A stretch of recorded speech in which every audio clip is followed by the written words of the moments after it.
The faint lamplight flickered across the stone walls, casting shadows that seemed to move in rhythm with the place's breath. Talia adjusted her glasses and ran a hand over the faded parchment, her fingers dusted with centuries of dust. The Vatican's subterranean archives were a labyrinth of narrow corridors, filled with wooden boxes marked with symbols no one understood anymore. She shouldn't be there, the cardinal had been clear. Some secrets are not for us. But weeks prior, an anonymous letter had arrived in her hands, containing a single sentence: "Someone is hiding what we are." The air smelled of mildew and old incense. Among the documents, she found the diary of a 15th-century monk, its pages filled with a ciphered script resembling intertwined veins. Beside it, a charcoal sketch depicted a route starting in Rome and ending in an abandoned village in the Alps. Talia wasn't sure what she was looking for, but the sender's persistence intrigued her. Why would an obscure archivist receive such a thing? A door creaked in the distance. She turned, heart pounding, but saw only the silhouette of Brother Luca, the complex's oldest librarian. He watched her silently, his hands hidden within the sleeves of his habit. "It's not safe to be here after curfew," he said, his voice grave, echoing like a warning. Talia nodded, but tucked the diary beneath her coat. That night, in her apartment near Piazza Navona, she tried to decipher the symbols under the light of a table lamp. The windows were open, letting in the distant murmur of the city. Near midnight, she noticed a pattern. The lines formed Hebrew letters interwoven with Latin characters. The translation was fragmented, but one phrase repeated itself: "Truth is a bottomless river." 2 days later, during an ecclesiastic council meeting, Cardinal Borgia casually mentioned a restoration project in the west wing of the archives. His eyes met hers for a moment too long. That same afternoon, Brother Luca appeared at her door with a bundle wrapped in black cloth. "This arrived for you," he said, and vanished before she could ask more. Inside was a rusted bronze key and a faded photograph of an unidentified crypt. Talia spent weeks flitting between the archives and her small apartment, trying to piece together fragments that refused to fit. One morning, opening a box marked with the symbol of an eye within a triangle, she found a manuscript written in a language she didn't recognize. The pages were covered with disturbing illustrations: human figures with disproportionate limbs, stars arranged in illogical patterns, and a central figure resembling a bird with serpent wings. On the verso, someone had scribbled a date: 1347, the year of the Black Death. That night, she dreamt of voices whispering in a dead language. She awoke drenched in sweat, the echo of an ancient melody trapped in her mind. Arriving at the Vatican, she found the lock on the room where she kept the diary broken. The document was gone. In its place, someone had left a note: "You are not alone." It was then she decided to follow the map. She bought a train ticket to the Italian border, claiming it was for field research. The village in the Alps, according to records, had been destroyed by an avalanche in 1603. Only ruins and tales of restless spirits remained. As she packed her bag, she noticed someone had placed a small artifact inside, an obsidian sphere with a single hieroglyph engraved on it. Touching it, she felt a sharp headache and briefly glimpsed a circular room with 7 doors. On the train, a man in a gray overcoat sat opposite her. He said nothing, but when Talia opened the book she carried, he murmured, "Beware what you awaken." His face was hidden beneath his hat's brim, but she recognized the voice. It was Brother Luca. Before she could ask anything, he stood and vanished among the carriages. Upon reaching the village, snow fell, heavily obscuring the paths. The ruins of the church rose like broken teeth against the gray sky. In the center of what had once been the altar, Talia found a stone bearing the same triangular eye symbol. Pressing it, part of the floor slid open, revealing a steep staircase. The rising air was damp and smelled of metal. At the bottom of the stairs, a circular chamber was illuminated by torches that ignited themselves as she entered.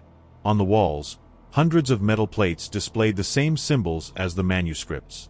In the center, atop a stone pedestal, was the object of her dream, a sphere identical to the one she carried, but made of gold.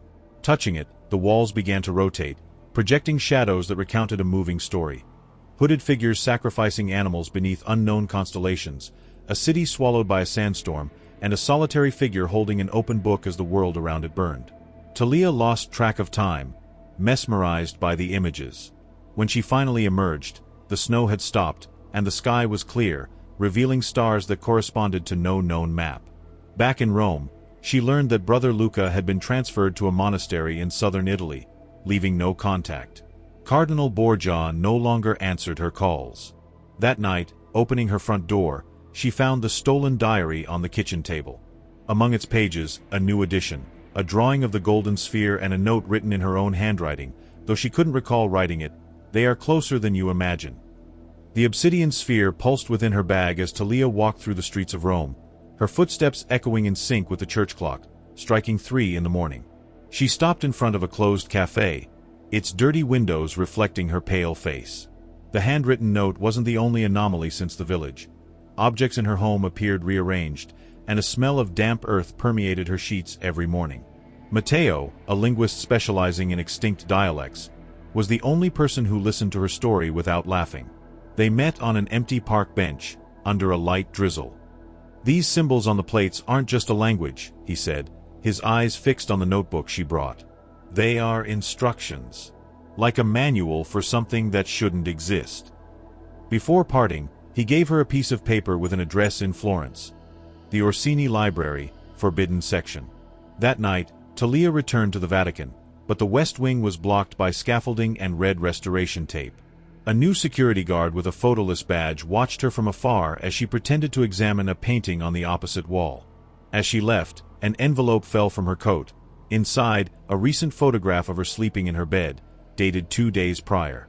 On the train to Florence, she dreamt of the subterranean chamber. This time, the shadows projected by the spheres showed new scenes: a modern city in ruins, people wearing masks identical to the triangular eye symbol, and a child holding the golden sphere as the sky split in two. She awoke to her phone ringing, a message from an unknown number. "You saw what they did. Now see what they will do." The Orsini Library was a dark stone Gothic building, hidden behind a commercial bookstore. The librarian, a man with a crescent-shaped scar on his neck, didn't ask for identification. "Room 7, he said, handing her a lantern. "The catalogs are incomplete. Don't trust them." Room 7 smelled of vinegar and burnt paper. On the high shelves, hundreds of books with cracked leather spines bore titles in Latin and Aramaic. In the center, a table held a single open volume, the 18th century Orsini Codex, its pages covered in diagrams of unknown constellations and notes in a script Talia recognized as her own. In the lower right corner, someone had written, "They are not gods. We are." As she copied the symbols, the lantern went out. In the dark, she heard approaching footsteps. A woman's voice whispered in her ear, "You shouldn't have come." When she turned, she saw only a shadow gliding across the wall, leaving a trail of black liquid that evaporated upon touching the floor. Back in Rome, Talia pieced together the notes and realized the sphere patterns corresponded to geographical coordinates. The first pointed to the Alpine village, the second to an island in the Aegean Sea. Before she could process, her phone rang. It was the hospital. Brother Luca had been found unconscious in his monastery, his lips burned from the inside, as if he had ingested acid. That night, she placed the spheres side by side on the table. The obsidian sphere rotated on its own, aligning with the golden one, and projected onto the ceiling a star map that corresponded to no known constellation. A low hum filled the air, and for a moment, Talia saw her reflection in the windowpane, but she wasn't alone. Behind her, a faceless figure watched, holding an open book. At dawn, she received a package from Greece. Inside, a fragment of pottery with the triangular eye symbol and a plane ticket to Athens. The anonymous note read, "Truth is a river. You have already entered it." The plane shuddered over the Greek mountains, and Talia clutched the obsidian sphere in her pocket. The island of Dis, as the sphere map indicated, was little more than a speck in the Aegean, ignored by tourist guides. Upon landing, a man in a straw hat awaited her, holding a sign with her name written in Greek. He said nothing, only guided her through dirt paths to an abandoned port, where a motorboat awaited. Talia hesitated for a moment before boarding, gazing at the gray horizon where sea and sky met in an indistinct line. The wind carried the salty smell of the water and something else, a metallic, almost electric aroma, as if the very atmosphere were charged with secrets. The straw-hatted man spoke not a single word during the crossing. The boat sliced through the waves with unsettling precision, guided by hands that seemed to know exactly where the next step lay. In the distance, the silhouette of the island of Diz emerged like a shadow through mists, its dark rocks covered in broken columns and ruins that defied the logic of time. Setting foot on the cold island sand, Talia felt the obsidian sphere pulse against her chest, as if responding to the presence of something buried there. The man gestured vaguely towards a path ascending into the island's interior and, without waiting, returned to the boat. She followed alone, her footsteps muffled by the constant breeze. Soon, she reached a clearing surrounded by stones arranged in a circle, each marked with a triangular eye symbol. In the center, a slab of black marble was partially buried, with a fissure that gleamed faintly. Talia approached, heart pounding, and touched the cool surface. A deep hum echoed, and the ground trembled. The slab opened like a door dormant for centuries, revealing a staircase descending into the island's depths. Without hesitation, she descended, determined to find the end of the bottomless river.